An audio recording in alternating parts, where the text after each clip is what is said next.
जो सशक्त हमारी फौज थी, उसमें कैसे क्या असर होगा दूरगामी इसका, उसका दुष्परिणाम सामने आ रहा है।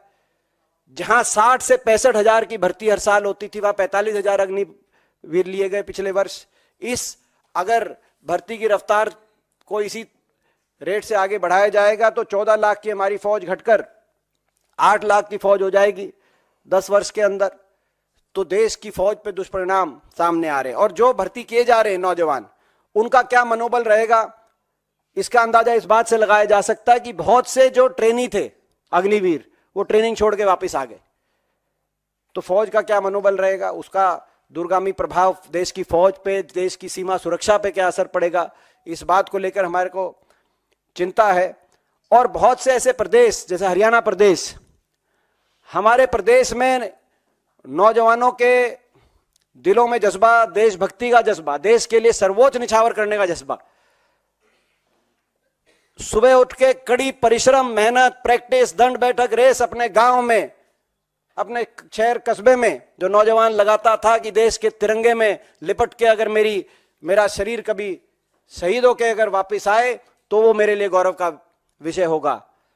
उस देश में, उस प्रदेश हरियाणा जैसे प्रदेश में जहां हर साल आजादी के बाद से 2019 तक 5,500 की हमारी पक्की भर्ती होती थी, आज वो पिछले वर्ष केवल 964 अग्निवीर लिए गए, जिसमें से 722 वापस आ जाएंगे, केवल 210 के करीब पक्के किए जाएंगे। कहां 5,500 की पक्की भर्ती है जैसा हरियाणा जैसे प्रदेश में, और कहां केवल 210 की पक्की भर्ती प्रति वर्ष।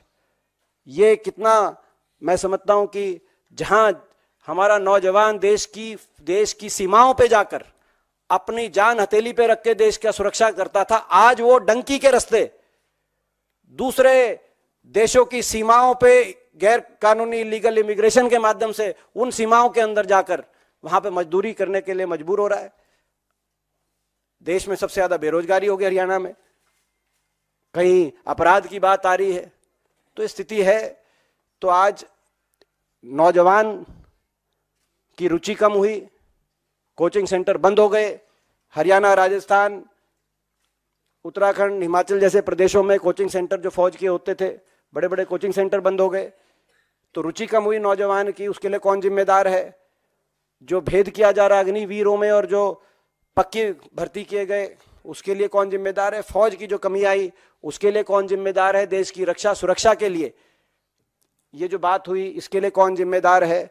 मैं समझता हूं कि फौज पे राजनीति कर कर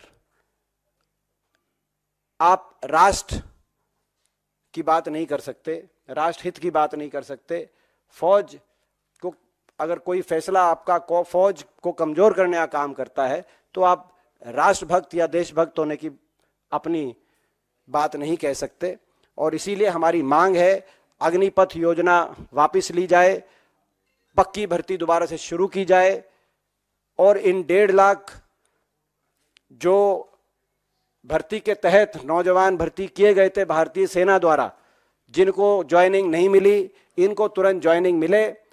इन दोनों मांगों को लेकर कांग्रेस पार्टी संघर्षरत है। हमने राहुल गांधी जी के नेतृत्व में एक जय जवान अभियान कांग्रेस पार्टी ने उसका बिगुल फूंका है, जिसकी गूंज देश के कोने कोने में सुनाई दे रही है, आने वाले समय में और सुनाई देगी। और इस संघर्ष के रास्ते पे हम रहेंगे, और यदि कांग्रेस पार्टी को अवसर मिलेगा देश में तो हम ये पक्की भर्ती दोबारा शुरू कराएंगे, देश की फौज पे जो गौरव था उसको दोबारा बनाएंगे, और इन 1.5 लाख नौजवानों को भी नियुक्ति फौज में दिलाएंगे।